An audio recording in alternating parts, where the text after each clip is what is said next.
वहां से बातचीत करने के लिए प्रकाश राजभर जी मौजूद है। आपने एक जो ट्वीट आपका आया है समाजवादी पार्टी को लेकर, आपने कहा कि टूट होने जा रही है, कैसे वो टूट होगी, कैसे आपको लगता है? बड़ी टूट समाजवादी पार्टी में होने जा रही है, जिसको लेकर के माननीय रामगोपाल यादव जी ने केंद्रीय गृह मंत्री अमित शाह जी को बाकायदे चिट्ठी दे दिया है कि हमारे परिवार को बचाए रखिए। जितने लोगों की जरूरत है इसमें हमने नाम भेज दिया है, वो सब चले जाएंगे।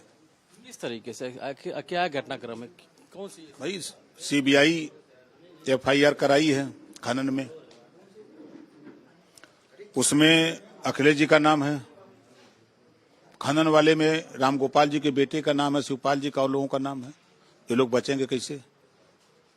9 साल हो गए सरकार के, अब चुनाव होने वाला, चुनाव से पहले एक बार फिर से बयानबाजी, हालांकि इसके पहले भी रिवर फ्रंट को लेकर बात थी, खनन को लेकर भी बात थी, गायत्री प्रजापति लंबे समय तक जेल में रहे हैं। इसी नाते कह रहा हूं ना कि अपना जान बचाने के लिए ये सब दूसरे को करें। जाओ सब लोग जो है भाजपा ज्वाइन करो, अब यहाँ जरूरत नहीं है, वहां जाकर के काम करो। प्रयागराज की घटना को लेकर भी अभी ट्वीट किया है और पीडीए का नाम बदल दिया है। केडी अखिलेश जी से पूछिए कि जरा ट्वीट करें या बयान दें। परसों की घटना है, रात की, कल दिन बीता, आज भी दिन बीत रहा, दूसरा टाइम हो गया, शाम होने जा रही है, अभी तक उनका ट्वीट नहीं आया। ब्राह्मण सम्मेलन कर रहे हैं, उनकी पार्टी का नेता ब्राह्मण को कहता है बेश्या के बराबर होते हैं ब्राह्मण, तुलना किया, और वहीं ब्राह्मण सम्मेलन कर रहे हैं। कन्नौज में बेचारा एजेंट था ब्राह्मण, सपा के लोग बूथ लूट रहे थे और दूसरे दिन उसकी गर्दन काट ली गई, जब खाली बचाव के नाते कि फर्जी मतदान न हो। यही ब्राह्मण सम्मेलन कर रहे हैं, नेताओं को अपने ही सिखाते हैं, गाली दो सबको घूम घूम के। उनका सांसद क्या बोला, अभी परसों का बयान है ना, कल का, उनका जिलाध्यक्ष अभी हरदोई का क्या बोला है, यही सब सिखा रहे हैं ये लोग, ट्रेनिंग देते हैं। कहा ट्रेनिंग सेंटर बनाए, इतना कहा, पूछिएगा जाइएगा तो। राम मंदिर का मामला भी जो चढ़ावे को लेकर जो लगातार चर्चा हो रही, उसको लेकर भी, वो में तो टिन्नू यादव आई गए, अब का बताई, देख रहे हैं। इस सरकार का दोष देते हैं विपक्ष के लोग। अरे बुद्धि हो तो सोचता है कि ट्रस्ट पर सरकार का कोई अधिकार नहीं है। ट्रस्ट ने चिट्ठी लिखा जांच के लिए, तो एसआईटी सरकार ने गठित कर दी, जांच शुरू कर दी। अब जांच शुरू होता, टिन्नू यादव आई गए। अब अखिलेश जी के पिरात आगे टिन्नू यादव का नाम कहे क्या आवता, दूसरे का नाम कहे कि नहीं आवता, परेशान है बेचारे।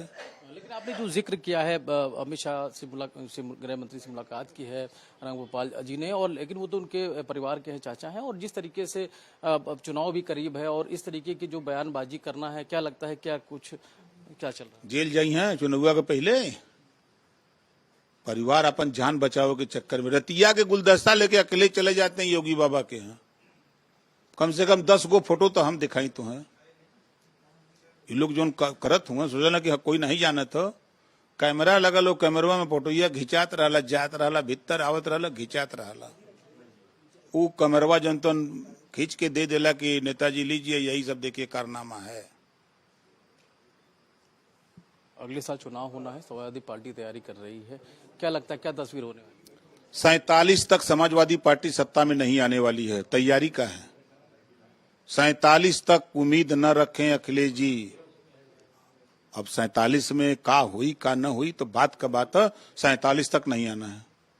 नहीं, लेकिन जिस तरीके से एक पोस्ट आया है और पोस्ट के बाद हमने जब ओम प्रकाश राजभर जी से बात भी की है, तो उनका साफ तौर पे कहना है कि जो खनन घोटाले की बात हो या उसके अलावा जो रिवर फ्रंट घोटाला हो, उसको लेकर जो जांच चल रही है, उसमें जो नाम आ रहे हैं उनको बचाने के लिए ये सारी चीजें हो रही, और निश्चित तौर पर इस जांच में कई ऐसे नाम, इसमें अखिलेश यादव का भी जिक्र किया है इन्होंने, उसके अलावा रामगोपाल यादव के बेटे का भी जिक्र किया है। तो निश्चित तौर पर बचाने के लिए ये जो साफ तौर पे ओम प्रकाश राजभर का कहना है कि उस आधार पर ही ये सारी बात है उनकी तरफ से की गई, और जिस तरीके से पश्चिम बंगाल की बात हो या उसके अलावा बात को, तो वो उसको पीछे छोड़ा जा रहा है, ये साफ तौर पर उनकी तरफ से कहीं ना कहीं जरूर कहा गया। और ये भी साफ तौर पर कहा गया है कि समाजवादी पार्टी में एक बड़ी टूट होगी, और जिससे निश्चित तौर पर जो भाजपा की तरफ इशारा जरूर उनकी तरफ से किया गया है। जी।